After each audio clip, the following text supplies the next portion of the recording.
Hello guys, नमस्कार। मैं हूं आपकी संजू यादव और हमारे संजू यादव अवधी ऑफिशियल चैनल में आप सबका स्वागत है।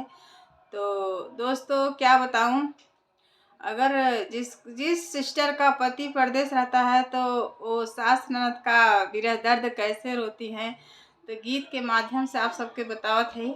आप सब वीडियो बने रहें और आई सुनी। बहुत प्यारा सा गीत है। अरे आग लागे तो हरी कमाई रजऊ, आग लागे तो हरी कमाई रजऊ, हम तो चल जाए नैहर नहीं आइब रजऊ, हम तो चल जाए नैहर नहीं आइब रजऊ। आग लागे तो हरी कमाई रजऊ, आग लागे तो हरी कमाई रजऊ, हम त चली जाई नैहर नहीं आइब रजऊ, हम त चली जाई नैहर नहीं आइब रजऊ। दिन भर माई तोहरी कमवा करावै हो, दिन भर माई तोहरी कमवा करावै हो, रतिया के बथला कमर रजऊ, रतिया के बथला कमरिया रजऊ, हम त चल जाई नैहर नहीं आइब रजऊ, हम त चली जाइब नैहर नहीं आइब रजऊ, हम त चली जाइब नैहर नहीं आइब रजऊ। आग लागे तो हरी कमाई रजऊ, आग लागे तो हरी कमाई रजऊ, हम त चली जाइब नैहर नहीं आइब रजऊ, हम त चली जाइब नैहर नहीं आइब रजऊ, हम त चली जाइब नैहर नहीं आइब रजऊ।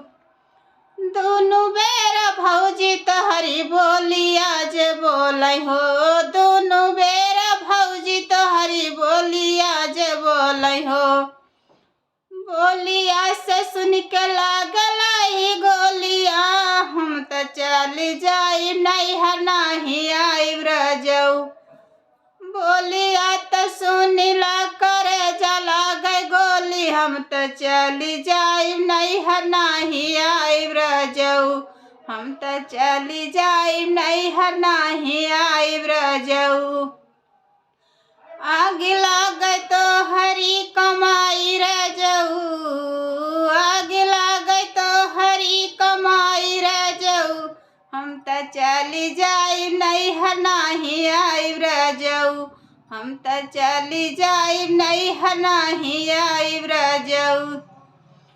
बहिनी तोहार दिन भर घूमे गाँव जवार हो, बहिनी तोहार दिन भर घूमे गाँव जवार हो, खानवा में नुकसा निकाल पाई पाई, खानवा में नुकसा निकाल पाई पाई, हम त चल जाइब नैहर नहीं आइब रजऊ, हम त चली जाइब नैहर नहीं आइब रजऊ।